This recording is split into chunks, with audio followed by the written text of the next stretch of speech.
I'm going to do a quick lesson on preferred stocks, which is basically like a cross between a stock and a bond. It's not as high up in the food chain as an actual bond if the company ends up going bankrupt, and it's not as low down as a stock.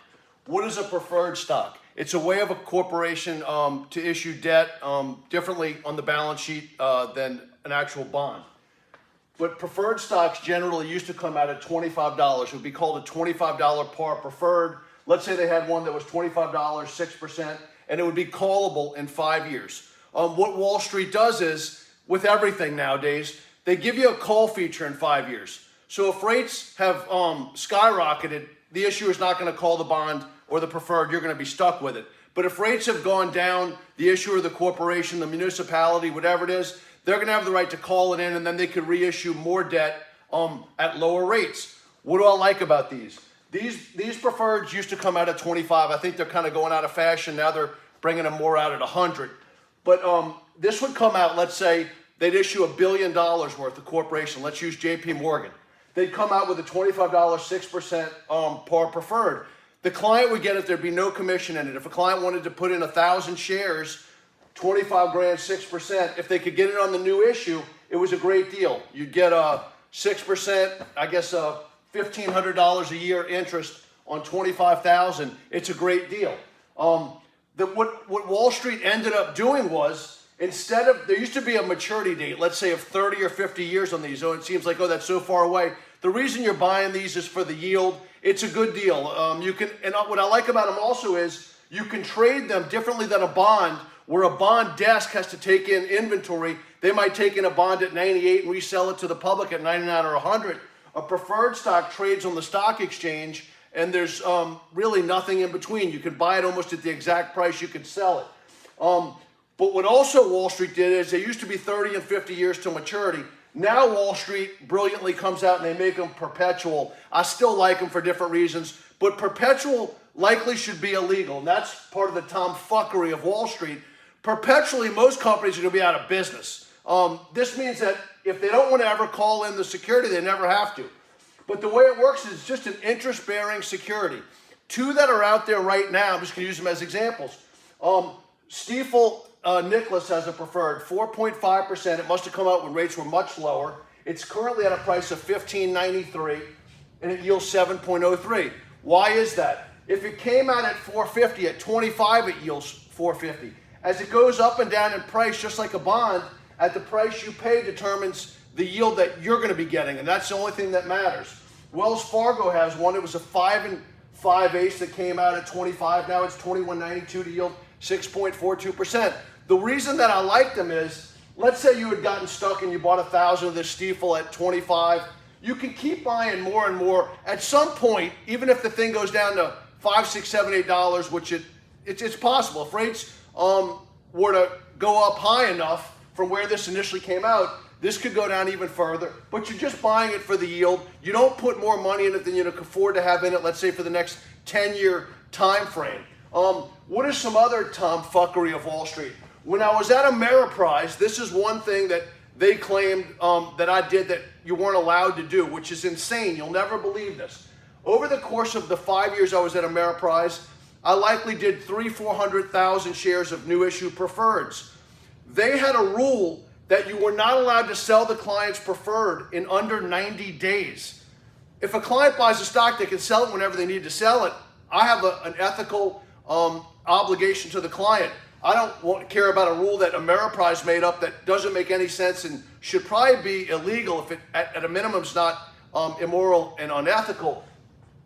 But one time a client, out of all the preferreds I bought, there hundreds of thousands of shares, let's say for 80 or 90 different clients, one time a client wanted to sell the 1,000 shares. I don't even remember the reason why, in under 90 days. So we sold it.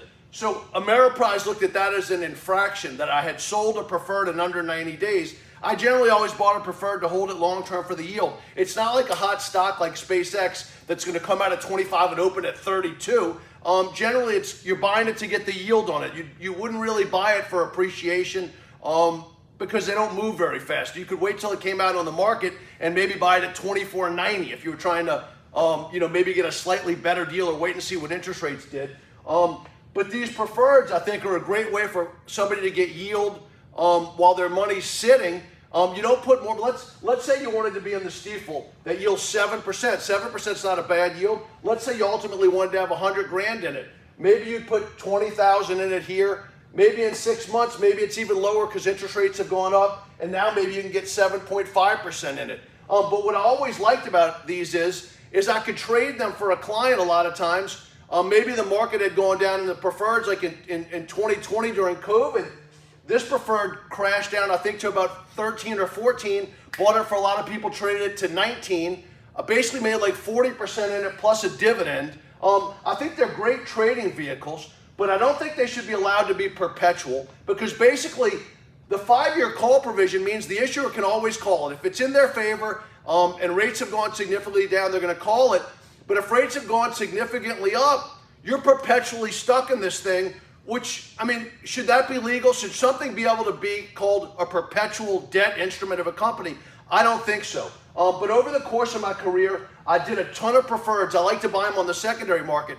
During the financial crisis, you could buy a Wells Fargo preferred for 6 that had come out at 25 that yielded 20%. Same with Citigroup, Bank of America, JP Morgan. All of them had crashed to $5, $6, $7.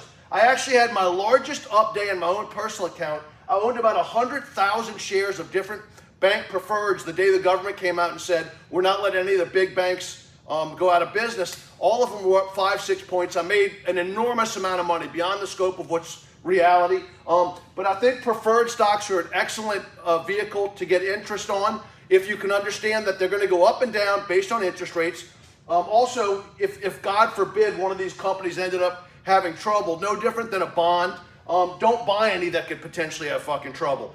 The odds are, in my whole career, I've never had any of them have any problems. They did go down in price, and that's a big deal. If somebody puts 100 grand in one and they go to $5, it's worth 20. But that's usually in times of panic, financial crisis, or a worry about an industry, or rates have skyrocketed, or some short-term event. But the nice thing about a preferred is it's a debt instrument. It has a yield to it. So if they go down in price, you can add to it. Likely at some point, unless the country's unraveling, rates are at some point going to come back down from where they ultimately peak out at, and you would be able to trade out of the preferred and haven't gotten the yield. The goal of buying a preferred is the yield. At times, they're a great trade, but you're buying them for the yield. It's a great instrument. Now I think they're coming out at 100, same type of thing. But if you've never heard of preferreds, go check them out. They have a site called $25 par preferreds. You can look through all of them and see what all the yields are. I always keep it up on my screen. I pray to God that rates go up, so maybe I could buy some of these preferreds at 9 and 10%. In the 90s, when I was first in the business, new issue preferreds back then would come out at 9, 9.5%. Now most of them are coming out around 6%.